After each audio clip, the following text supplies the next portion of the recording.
is Caitlin Bailey, and today I will be speaking about BLM. There are more white people in the US than blacks in 2017. White people take up 73% of the population. In 2020 so far, 100 black individuals have died and 204 whites have been killed by the police. If you do the math, more black people die than white people do due to police shootings. This is because white people take up more of the population than black people do, so they take the bigger blow.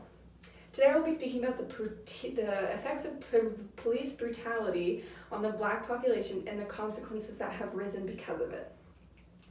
The BLM movement is full of so many people who are fighting for justice. The movement started because of a man named George Floyd, who was killed by a police officer.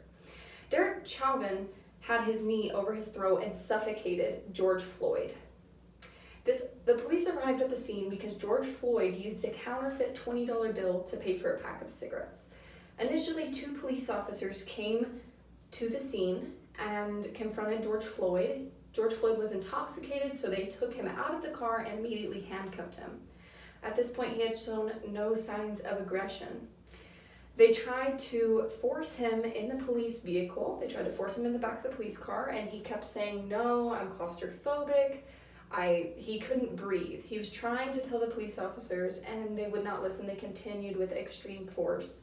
2 more police officers arrived at the scene, Derek Chauvin and Ta To, which had already had previous records.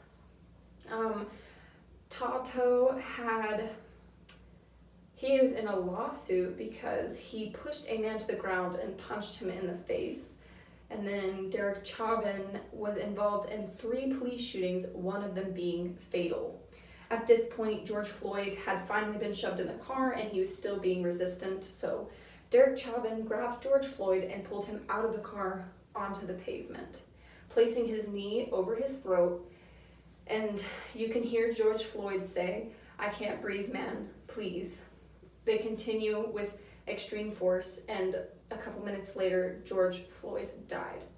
And this is what ignited the whole BLM movement. The BLM movement started with peaceful protests and some violent. People laid in the streets and they held up signs for as long as they could just so they can get their message across that they want equality throughout the world.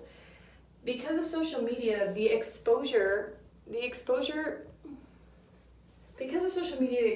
the BLM movement is everywhere. There are so many people who are donating to this cause that have given money to help support the BLM movement. It's getting larger every single day, and more people are joining the BLM community because of how much it has blown up on social media. It's really powerful, and there are millions of people who are joining this cause. The BLM movement is trying to prevent racism throughout the world, the justice and peace for all. They want everyone to know how easy it is to become a police officer. Not very many people know, but it only takes about 13 to 18 weeks to become a police officer, which is crazy. Black individuals are scared of police officers and law enforcement because they feel like so many deaths happen, or police officers think that black individuals are scary or will use violent force with them, and they're supposed to be able to come to law enforcement to get help.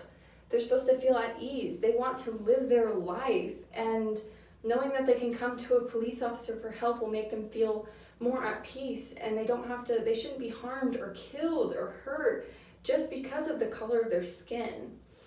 So the BLM community is fighting for their rights, minorities' rights, and they won't stop until their goal is reached. The movement is very well known. Thousands, if not millions, of people support this and are actually participating in it as we speak. The BLM movement won't be over until equality is achieved globally. Thank you very much.